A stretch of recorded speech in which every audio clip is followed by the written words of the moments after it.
Alhamdulillahirabbil alamin. Assalatu wassalamu ala Rasulillah nabiyina Muhammadin wa ala alihi wa ashabihi wa man tabi'ahum bi ihsan ila yaumiddin. Amma ba'd. Kaum muslimin jamaah salat maghrib rahimani wa rahimakumullah.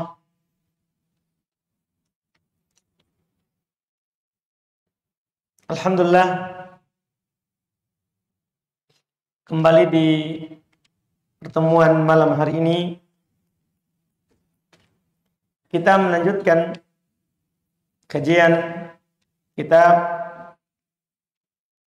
Bulughul Maram karya Al-Imam Hafidz Ibn Hajar Al-Asqalani rahimahullahu ta'ala rahmatan wasi'ah.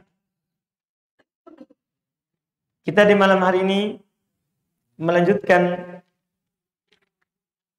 terkait dengan pembahasan jual beli yang terlarang. Kita sudah ambil di sebelumnya jual beli dengan cara najas, jual beli dengan cara muhaqalah, mudzabanah, muqabarah, yang disebutkan oleh penulis rahimahullahu ta'ala. Kemudian berikutnya belum masih menyebutkan pembahasan jual beli terlarang. Kata beliau rahimahullah di hadis nomor 791, an Anas radhiyallahu ta'ala anhu qala naha Rasulullah sallallahu alaihi wasallam anil muhaqalah wal muqadarah wal mulamasah wal munabadah wal muzabanah. Ini sudah ada sebelumnya dan sebagiannya belum kita jelaskan. Kata beliau dari Anas radhiyallahu ta'ala anhu, beliau berkata, naha Rasulullah sallallahu alaihi wasallam melarang jual beli dengan cara muhaqalah, membeli biji dengan semisal tapi yang masih ada di tangkainya. Ini sudah lewat pembahasannya. Ini dikhawatirkan akan terjadi riba padanya, karena ketika kering akan berkurang timbangannya. Nah, sekarang ini tambahannya wal muqadarah. Nabi SAW melarang jual beli dengan cara muqadarah. Ini yang baru dalam poin hadis ini yang kita ingin jelaskan. Ini istilah saja dan sebenarnya kita sudah pernah sebutkan bentuknya. Jual beli dengan cara muqadarah, yaitu menjual buah yang masih di pohon yang belum nampak kematangannya. Ini kan sudah lewat pembahasannya. Kita dilarang menjual buah yang masih ada di pohon, belum nampak kematangannya, belum berwarna merah. Kalau tanda matangnya adalah merah, belum berwarna kuning. Kalau tanda matangnya adalah yang berwarna kuning, ini dilarang. Sisi pelarangannya tentunya sangat jelas sekali. Nanti dikhawatirkan, ya, ketika datang masa panennya ternyata gagal karena belum nampak kematangannya. Nah, berikutnya kata beliau wal mulamasah. Dilarang jual beli dengan cara mulamasah, yaitu hanya sekedar disentuh harus beli. Sekedar disentuh berarti bayar. Atau apa yang disentuh berarti itu adalah yang harus diambil. Itu juga dilarang. jual beli dengan cara mulamasah. Iya. Dalam madhab Syafi'iyah mereka katakan bentuknya ayat ya bi thawbin matwi. Didatangkan baju dalam keadaan terlipat. Kalau dia sentuh harus diambil. Atau datangkan pakaian fi dhulmatin fayalmistahu, berada dalam kegelapan, terus apa yang dia sentuh itu namanya mulamasah, harus dia beli. Iya. Atau bentuk-bentuk lain yang terkait dengan hal yang menyentuh. Jadi dia jadikan sentuhan itu berarti jadi. Akadnya adalah dengan menyentuhnya. Dengan menyentuhnya. Ini adalah tidak dibolehkan. Mirip juga dengan setelahnya wal munabadah. Nabi melarang dengan cara jual beli dengan cara munabadah. Sekedar dilempar, apa yang kena harus dibayar. Iya, apa yang kena harus dibayar dan harus diambil. Ini juga jual beli dengan cara yang terlarang, tidak dibolehkan. Karena bisa saja dia kena yang murah, tapi dia diharuskan bayar dengan harga tertentu, atau dia kena yang mahal, sementara harganya tidak sesuai dengan yang ditetapkan, atau bisa saja ya tadinya dia tidak mau barang itu, tapi karena itu yang kena, maka dia terpaksa akan ambil. Akhirnya dia mengambil ya dan membayar barang yang dia tidak ridho untuk diambil. Barang yang dia tidak ridho untuk diambil. Ini yang disebutkan dari hadis ini. Kemudian berikutnya wal muzabanah. Kalau ini kita akhirkan di bab riba, karena jual beli muzabanah ini adalah membeli kurma yang masih ada di pohon dengan kurma yang sudah dibawa. Artinya kurma kering, membeli kurma basah dengan kurma kering. Kurma kan dipersyaratkan nanti di bab riba harus sama timbangannya kalau ditimbang, harus sama takarannya kalau ditakar. Ketika dia sudah kering, kemudian mau dibeli kurma ditukar dengan yang basah, pasti tidak akan sama. Pasti tidak akan sama. Akan lebih berat yang basah dibandingkan dengan yang kering. Sehingga kalau kering itu yang basah akan berkurang timbangannya. Sehingga terjadi riba. Terjadi riba fadl namanya kalau langsung diserahkan di tempat. Ya, riba fadl namanya kalau langsung diserahkan di tempat. Ini adalah dikatakan oleh Anas, Nabi Sallallahu Alaihi Wasallam melarangnya. Nabi Sallallahu Alaihi Wasallam melarangnya. Ini jual beli semuanya, jual beli yang diharamkan di dalam syariat. Sebagiannya karena ada unsur riba, sebagiannya lagi karena ada unsur tipu menipu. Ya. Juga ada unsur tidak ridho pembelinya untuk membelinya, tapi dia dipaksa untuk membelinya. Berikutnya lagi, kata beliau, wa'an Tawus an Ibn Abbas radhiyallahu taala anhuma qala Rasulullah sallallahu alaihi wasallam la talaq qurban wala yabi' hadirun liba. Qultu li Ibn Abbas ma qawluhu wala yabi' hadirun liba. Qala la yakunu lahu simsaron, muttafaqun alaihi wa lafdhu lil Bukhari.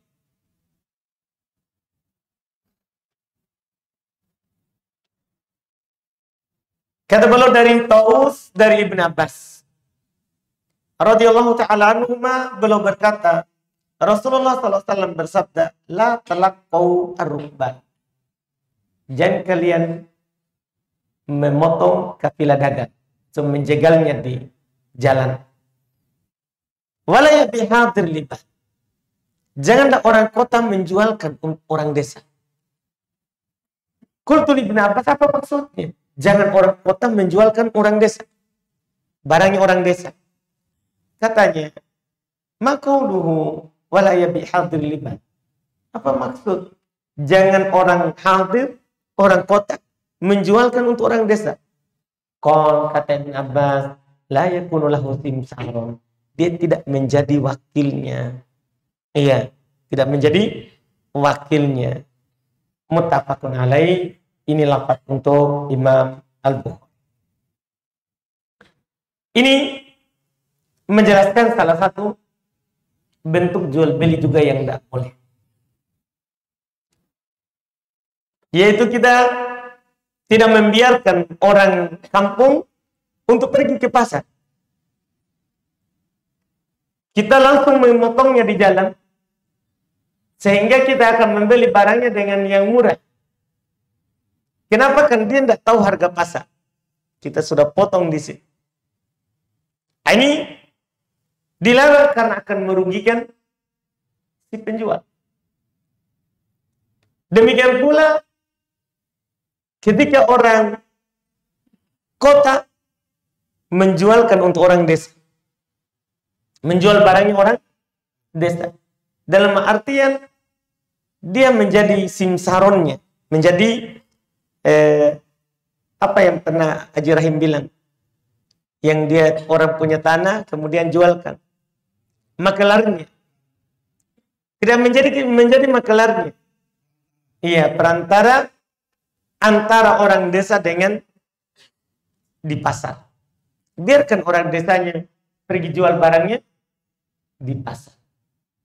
Iya, ini dilarang dalam syariat dikarenakan nanti bisa ada unsur tipuan dalam harganya. Unsur tipuan dalam harganya. Karena orang desa tidak tahu harga. Kata para ulama dalam hal ini, kalau dia sudah terlanjur ambil, kemudian dia pergi ke pasar, qadarullah, dia dapati harga barangnya ternyata tidak sama dengan yang dibeli, yang dia jualkan tadi, boleh diambil kembali. Boleh diambil kembali barangnya di tempat atau di orang yang dia jual tadi barang. Karena kenapa? Karena dia ditipu harganya. Dia ditipu harga. Ini juga jual beli yang seperti ini kata para ulama sah, tapi berdosa kalau dia tipu. Sah jual belinya, tapi berdosa kalau dia tipu. Oleh karena itu, kalau kita menjadi simsaron, menjadi makelarnya, maka harus jujur tentang harganya. Supaya keluar dari jual beli ini yang terlarang. Kita harus kasih tahu, ini laku sekian. Tapi kan bisa ada persennya. Dan bahkan sudah ada yang berjalan di masyarakat persennya. Berapa yang kita dapat sebagai perantara. Berapa yang kita akan dapat kalau kita menjadi perantara. Makanya dalam hal itu, tidak perlu kita menipu si pemilik barang. Si pemilik barang. Ini kalau diketahui oleh yang punya barang, boleh dia meminta uangnya yang dia tipu di orang itu. Dan dia tidak jujur ketika menjualkan barangnya orang. Dan jual belinya sah. Jual belinya sah. Jual belinya sah. Tapi boleh dia meminta uangnya dari wakilnya tadi, makelarnya tadi, karena dia menjual atau menaikkan barang yang dia jadi wakil tanpa izin dari yang punya barang. Tanpa izin dari yang punya barang. Ini menegaskan kembali kepada kita, kalau kita menjadi wakil, harus kita jujur. Apakah kita wakil dari penjual atau wakil dari pembeli. Kadang-kadang kan ada orang punya barang, dia suruh pasarkan. Atau ada orang butuh barang, dia minta carikan. Ya, minta carikan. Maka kita harus kasih tahu harganya sekian. Ya, bahkan boleh kita tetapkan. Kalau saya jualkan, saya dapat sekian. Boleh ditetapkan. Yang penting harganya jujur. Dikasih tahu kepada pemilik barangnya. Dikasih tahu kepada pemilik barang atau orang yang membutuhkan barangnya supaya keluar dari jual beli terlarang.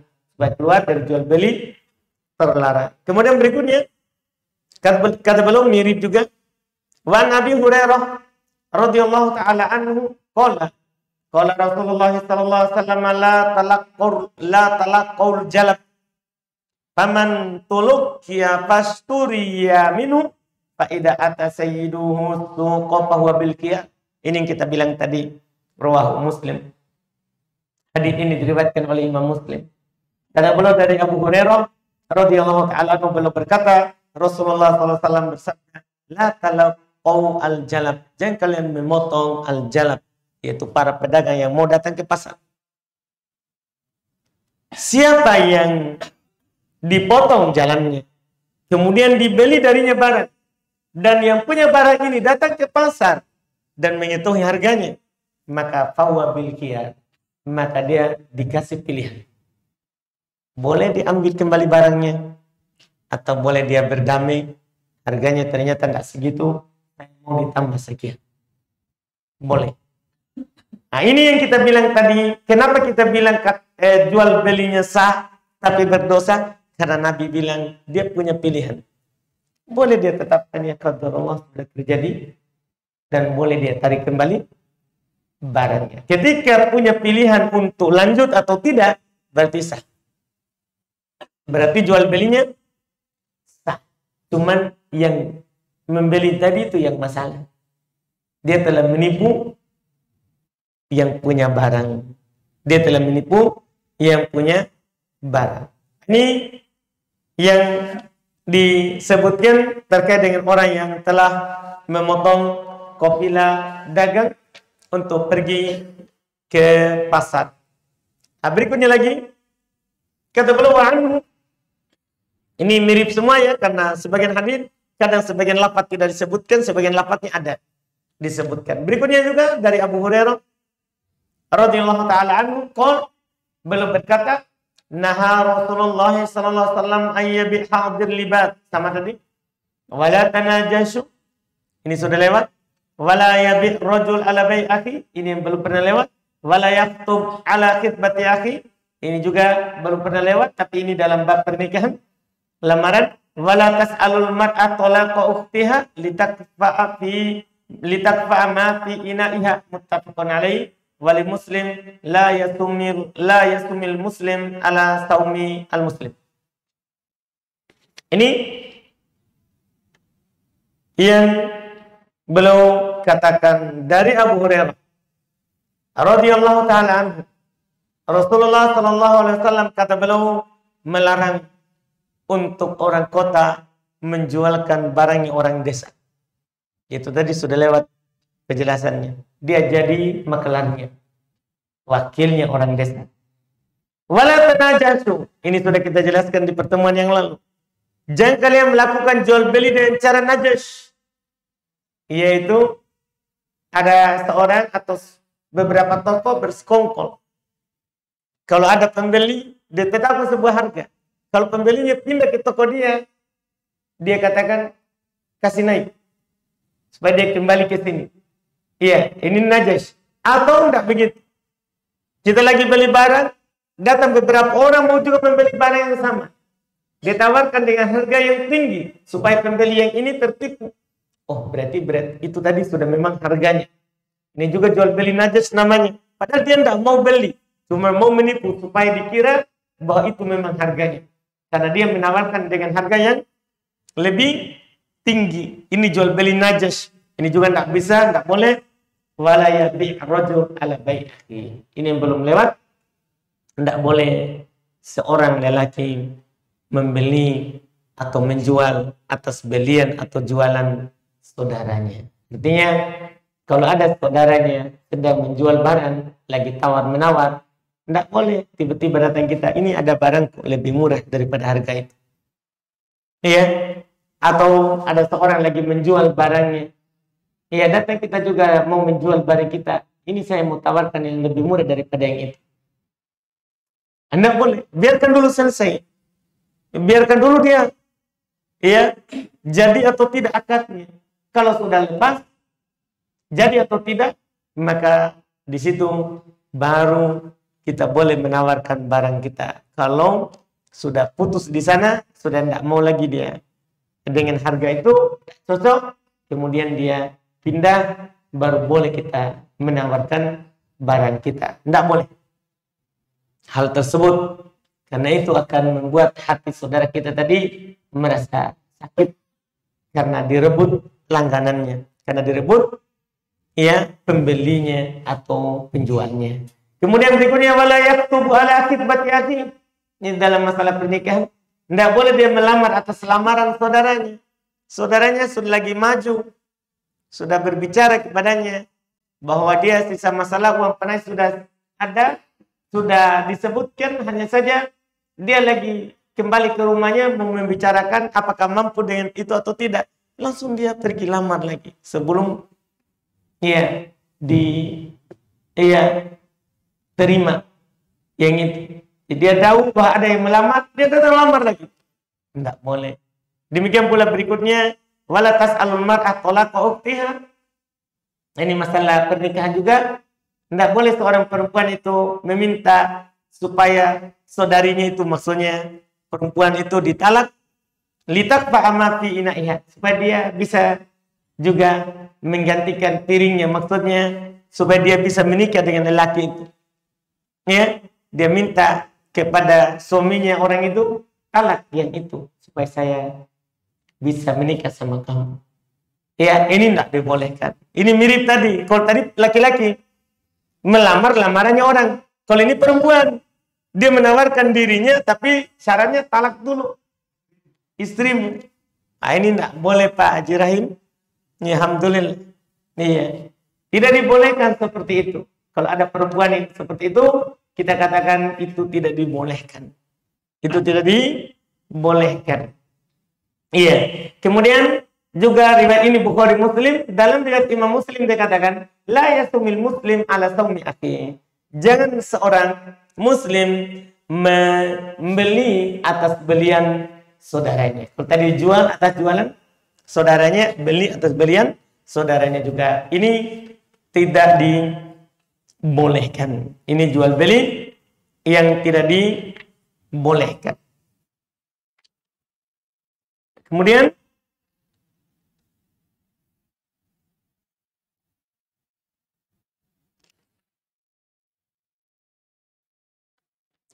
ada masalah di sini yang juga penting untuk disebutkan karena ada bentuknya.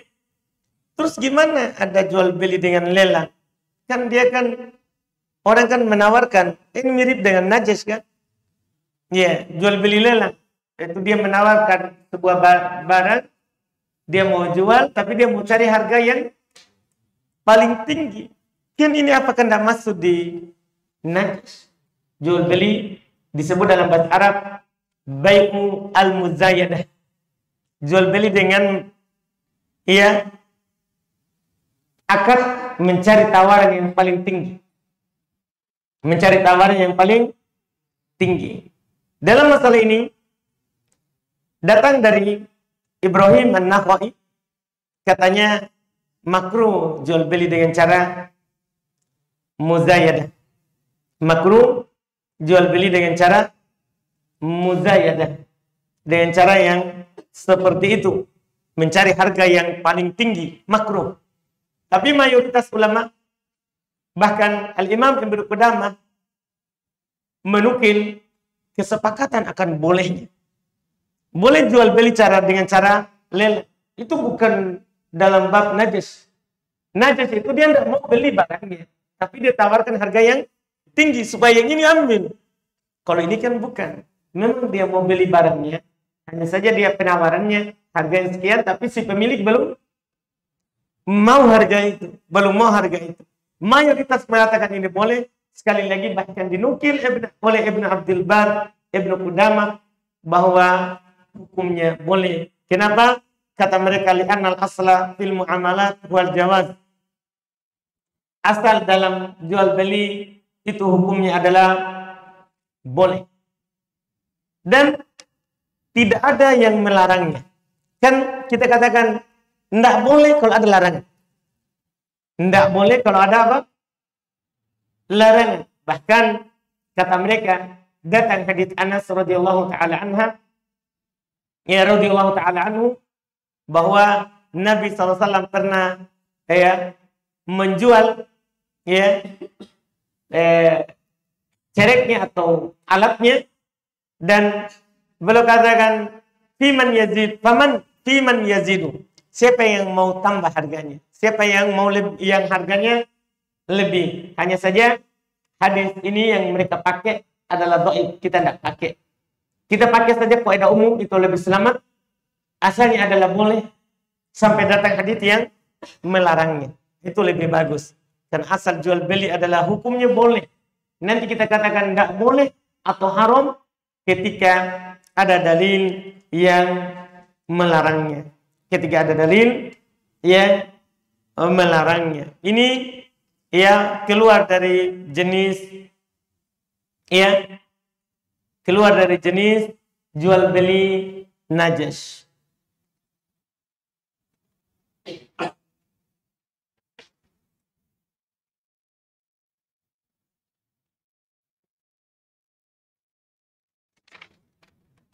Nah, di sini kita cukupkan dengan itu, karena setelahnya penulis akan menyebutkan hadis yang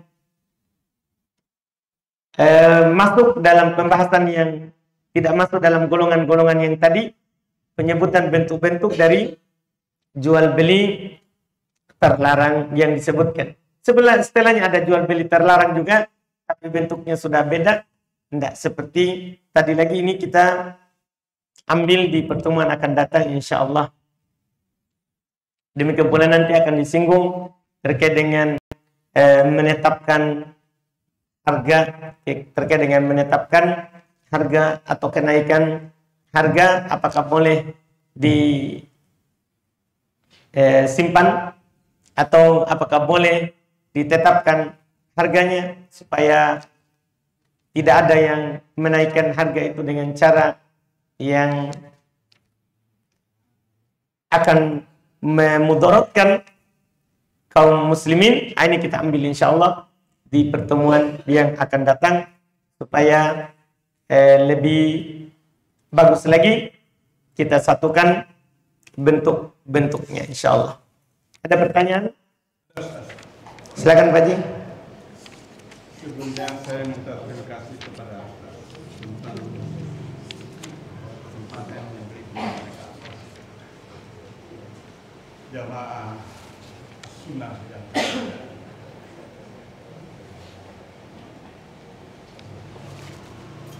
sebenarnya ada 100 pertanyaan saya. Masya Allah. Tentang jual beli. Tentang jual beli. Karena waktu banyak ini tentang jual beli Ustaz, kalau bisa ditambah 1 jam lagi. Kalau bisa. Karena banyak pertanyaan di sini Ustaz. 100. Tapi ini malam Ustaz 1 saja. Alhamdulillah. Saya mau kasih kesempatan juga kepada Betul. Ananda. Silakan Pak. Tapi sebelum saya bertanya, Ustaz, ini pengantar dulu.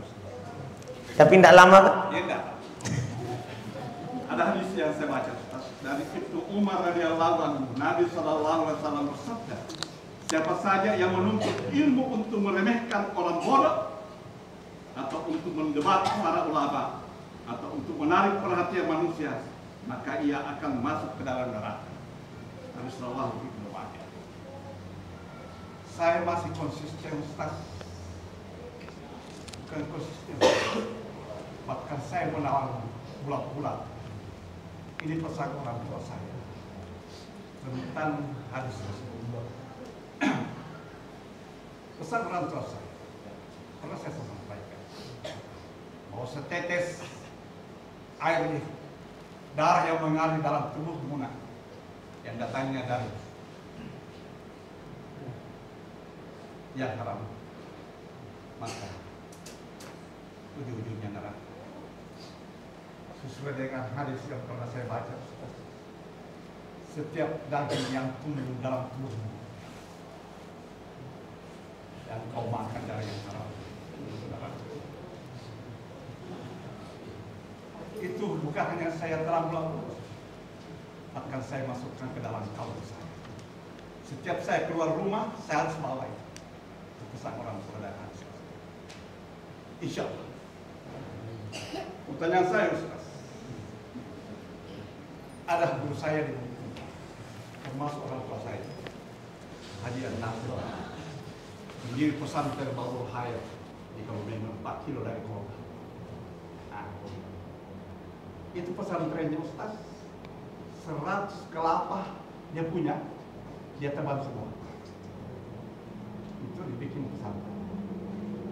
Dan batang kelapanya itu dibikin tempat tidur, disusun.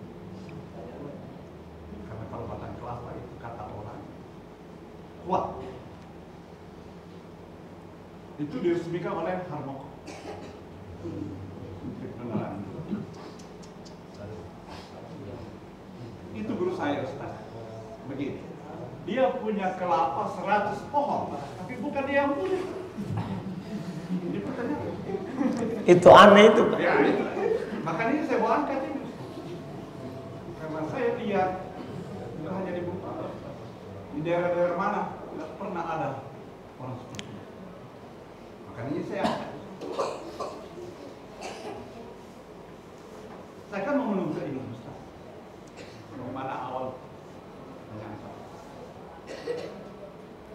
Itu Haji An-Nasir, bukan kiai. Dia bilang dipanggil dasar Pak Guru. Begini Ustaz, kenapa saya katakan dia punya kelapa 100 batang, tapi bukan 100 pohon, tapi bukan dia. Begini, itu guru saya Haji An-Nasir. Dia punya uang, tidak banyak, tapi suka menolong. Kalau ada orang yang punya kelapa, 50 batang, 50 pohon, yang lain juga punya kelapa 25 pohon, yang lain juga punya kelapa 25 pohon, cukup 100 pohon. Begini ceritanya. Saya ambil contoh saja. Pak Haji butuh uang sama saya. Saya ini Haji An-Nasir.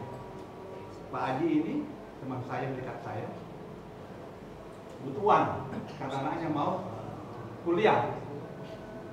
Dia minta pinjam waktu itu uang sama saya dengan jaminan kelapanya. Nanti kalau berbuah kelapa saya bayar. Begitu. Itu kelapa kan 3 bulan baru bisa dipanen. Setiap 3 bulan itu sudah ada yang tua, berarti sudah dipanen.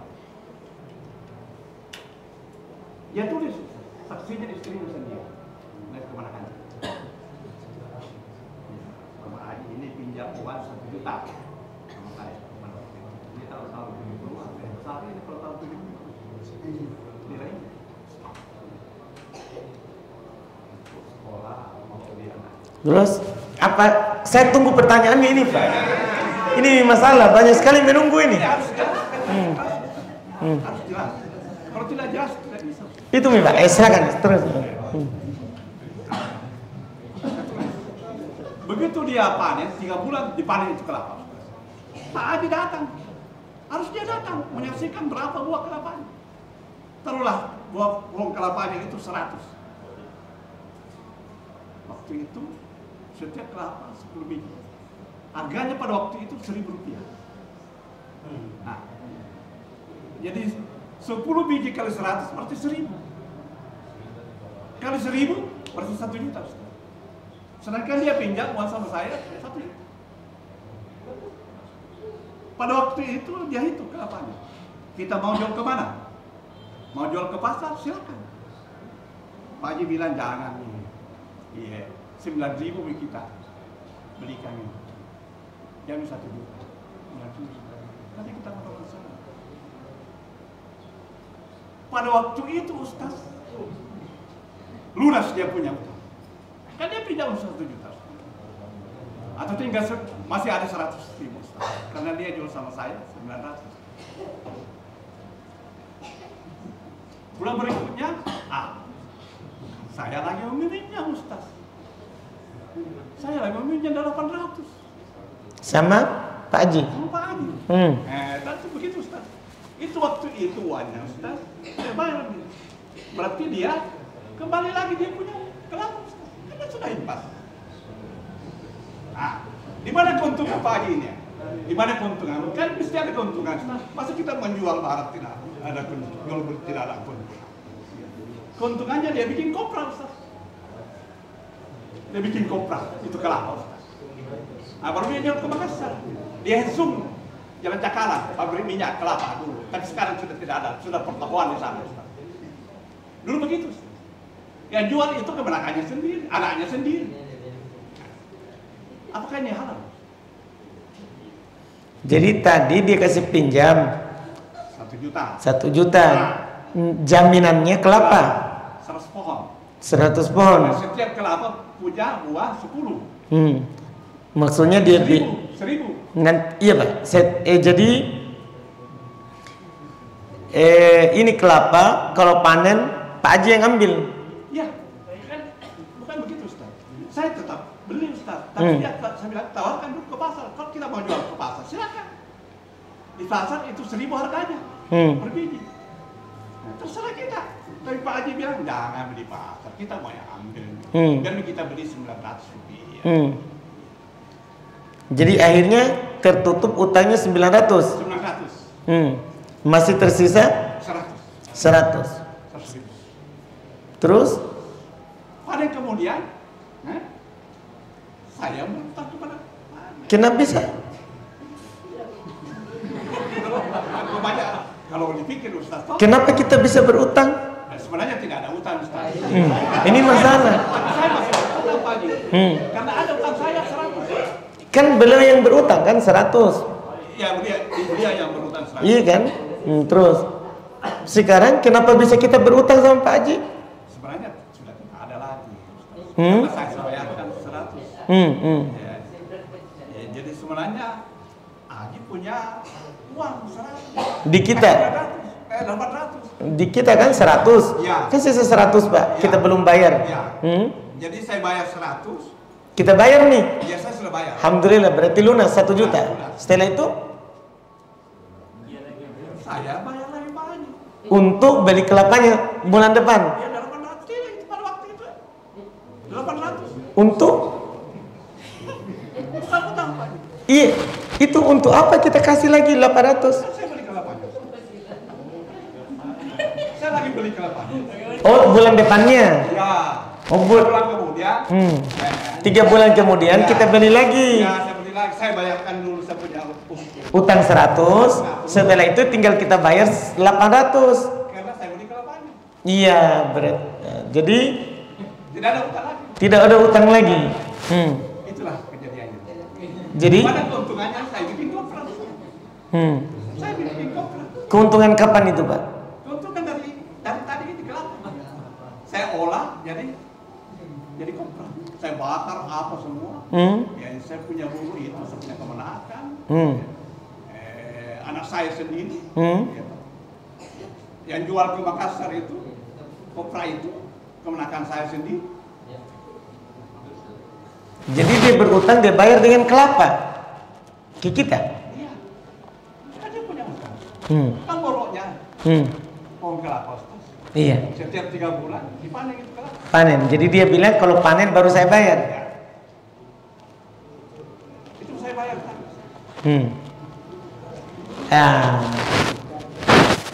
Pak Haji tadi kasih kita harga murah karena kita sudah kasih pinjam uangnya. Ya bukan juga begitu Ustaz.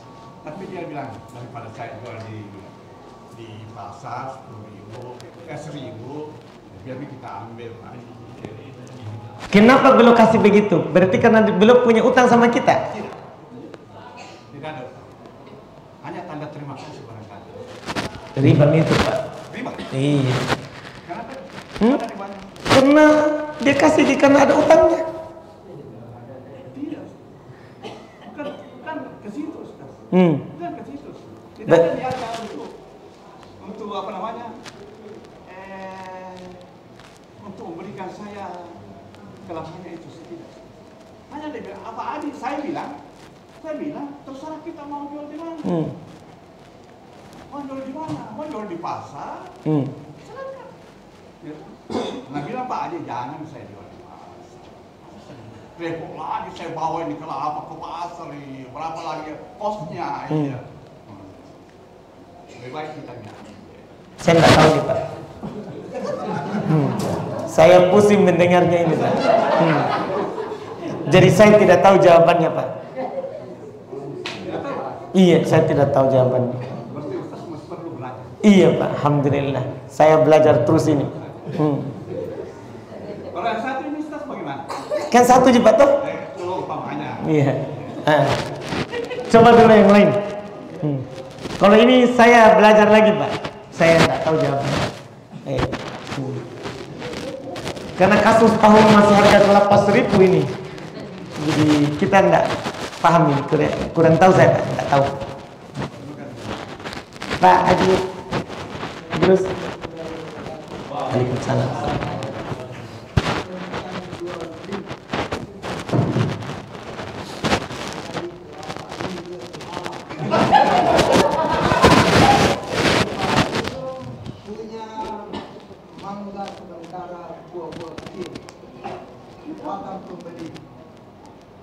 Komitmen sejujurnya saya yang beli ini nanti Pak Kepala Dusun setelah kemarin perjanjian tertulis atau tidak tertulis tapi komitmen nanti pada saat panen itu sesuai dengan harga. Oleh sebab itu tanda bukti bahwa saya yang nanti beli ini ada titipan saya diperhitungkan nanti pada saat panen. Boleh tak begitu? Jadi kita membeli barang buah masih di pohon, masih kecil. Masih kecil-kecil. Belum panen, belum matang. Komitmen kepada kepala dusun sendiri sebagai pedagang data. Saya yang nanti ambil beli ada bukti saya dilitiki akan panjang atau bukti walau tapi ada bukti dengan perjanjian komitmen setelah nanti panen diperhitungkan sesuai harga pasar. Oh, berarti belum akad Pak. Berarti belum akad ini kan? Nanti akadnya tergantung harga pasar nanti setelah panen. Nah, ini boleh Pak. Yang tidak boleh itu kita sudah akad sekarang. Ini belum matang. Saya beli buahnya dengan harga sekian. Nanti kalau matang saya datang panen. Nah, ini tidak boleh Pak. Tapi kalau akadnya nanti saya beli ini barang. Nanti insya Allah ketika panen harganya sesuai dengan harga pasar. Nah, itu tidak ada masalah. Karena kita belum beli, kita baru pesan. Kita belum akad di sini Pak. Berarti kita cuma bilang saya akan beli nanti. Kan begitu Pak? Nah, beda kita sudah akad. Kalau kita sudah akad, tidak boleh membeli buah yang belum nampak kematangannya. Tidak boleh beli buah yang belum nampak kematangannya. Kan begitu Pak? Iya. Tapi ini kan kita belum akad, belum. Kita baru bilang ke yang punya, nanti saya akan beli ini. Iya. Tidak apa-apa. Boleh.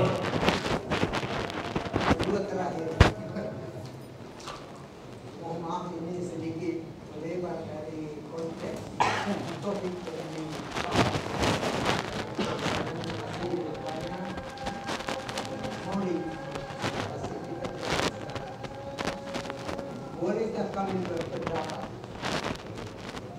bahwa perayaan itu adalah bid'ah yang tidak dilarang tapi perlu direformasi tentang cara dan sistem? Bolehkah kami berpendapat begitu? Jadi kita berpendapat Maulid itu perayaan Maulid adalah bid'ah yang tidak dilarang tetapi perlu direformasi tentang cara dan metodenya. Pertanyaan saya Pak Haji cuma satu, ada nggak bid'ah yang tidak dilarang? Gitu. Itu masalahnya, Pak. Karena tentang bid'ah ini, Pak, ada hadis-hadis menjadi pokok.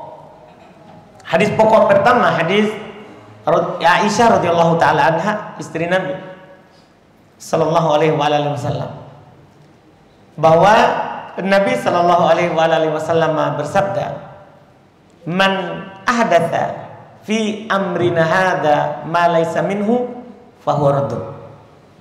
Siapa yang mengadakan sesuatu yang baru dalam urusan kami ini, maksudnya dalam agama, Pak, bukan dunia.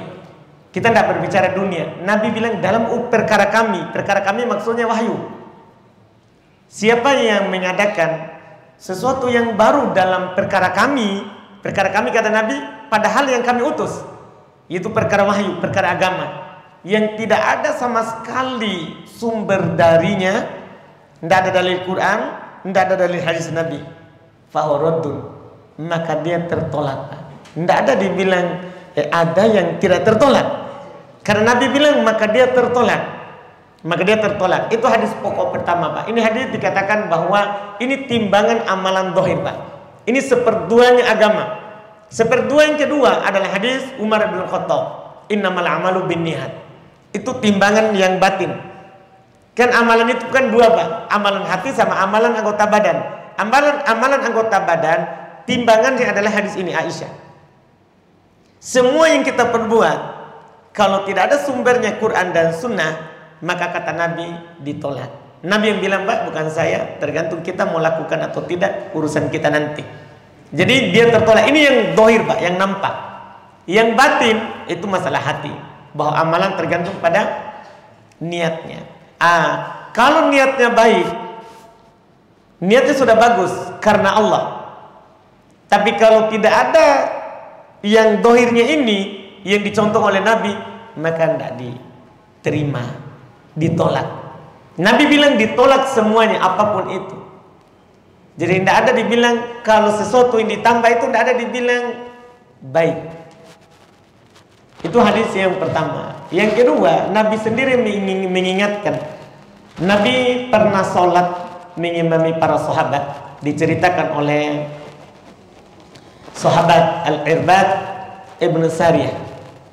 Nabi sholat, setelah itu belum menghadap para sahabat, belum menasihati para sahabat, yang nasihatnya itu mengeluarkan air mata, sedih mendengarnya, seakan-akan katanya ini nasihat pernikahan, perpisahan, nasihat perpisahan. Maka sahabat berkata, ya Rasulullah, wasiatkan kepada kami, wasiatkan kepada kami sebuah wasiat, karena ini seperti perpisahan. Maka kata Nabi SAW berwasiat dengan wasiat yang panjang. Pertama, takwa. Kedua, dengar dan taatlah kepada pemerintah, walaupun itu budak Habasyi. Di antara yang belum wasiatkan adalah alaikum bisunnati wa sunnatil khulafa'ir rasyidin al-mahdiyyin min ba'di. Wajib bagi kalian berpegang dengan sunnahku. Ini setelah beliau katakan, fa innahu may ya'ish minkum fasayara ikhtilafan katsiran. Sesungguhnya siapa nanti yang hidup lama di antara kalian, maka kalian akan melihat perbedaan pandangan yang banyak. Kalau kalian hidup lama, kalian akan melihat perbedaan pandangan orang banyak. Ada mengatakan ini boleh, ada mengatakan tidak boleh, ada mengatakan haram, ada mengatakan mubah. Perbedaan ini kita melihat. Terus Nabi jelaskan apa jalan keluarnya. Kata Nabi, fa'alaikum bisunnati. Wajib bagi kalian berpegang dengan sunnah, berpegang dengan hadis Nabi. Artinya kalau ada Nabi katakan, kalau ada Nabi SAW lakukan, kita lakukan. Itu maksudnya berpegang dengan sunnah Nabi. Wa sunnatul khulafa'ir rasyidin al-mahdiyyin min ba'di. Dan sunnahnya khalifah setelahku, Abu Bakar, Umar, Utsman, Ali. Abdu 'alaiha bin nawajid. Gigit itu dengan gigi geraham kalian, bukan gigi depan, karena akan mudah terlepas. Gigi dengan gigi geraham yang dalam, yang kuat. Iya, itu kata Nabi. Terus beliau katakan setelah pegang dengan sunnah, akan ada pendapat yang banyak. Beliau bilang, wa iyyakum wa muhdatsatil umur. Hati-hati perkara baru yang muncul belakangan. Fa inna kulla muhdatsatin bid'ah. Sesungguhnya setiap perkara baru itu namanya bid'ah. Wa kullu bid'atin dhalalah. Setiap bid'ah itu pasti sesat. Tidak ada dibilang bid'ah yang baik. Nabi yang bilang, Pak, jangan salahkan saya. Karena kita yang bertanya ini, saya cuma sampaikan hadis bahwa semua bid'ah kata Nabi, Pak, dhalalah, sesat. Wa kullu dhalalatin finnar. Setiap yang sesat itu, Pak, diancam dengan neraka. Walaupun kita bilang baik, tapi sebelum kita melakukan kan itu baik, pernah nggak Nabi lakukan? Pernah nggak Nabi lakukan? Setelah Nabi pernah nggak Abu Bakar lakukan? Umar, Utsman, Ali pernah nggak? Itu yang kita lihat. Kalau mereka lakukan, sudah. Kalau itu baik, Pak, pasti mereka duluan semangat. Kita ini tidak ada apa-apanya semangat. Tidak ada apa-apanya semangatnya kita. Kita duduk di sini ber-AC, itu pun masih malas. Kan begitu. Kalau mereka dulu sujud di tanah, melengket kadang tanahnya. Kalau musim hujan, kalau musim panas kadang tidak bisa sujud karena panas Madinah. Tapi mereka semangat melakukan kebaikan. Datang kita sekarang, ini kan kebaikan, masa kita tidak mau? Pernah ada yang bertanya, daripada dia main domi, ya, bukan kita lebih baik main domi, lebih baik kita tidur untuk bangun sholat malam sebentar. Kalau saya baru sabitna watak. Ya, mantap. Iya, itu yang harus, Pak. Tapi kenyataan yang saya lihat sekarang tidak seperti itu. Ya, itu kan orang, Pak. Hidayah dari Allah. Hidayah dari Allah. Begitu, Pak Haji. Alhamdulillah. Ya. Alhamdulillah. Kita cukupkan alhamdulillah dengan pertanyaan terakhir dari Pak Haji Idrus. Mohon maaf yang lain tidak dapat karena saya bingung tadi dengan pertanyaan Pak Haji Rahim. Dia siksa perasaan saya hari ini. Baik, alhamdulillah. Subhanallah hamdik, asyhadu an la ilaha illa anta astaghfiruka wa atubu ilaik. Assalamualaikum warahmatullahi wabarakatuh.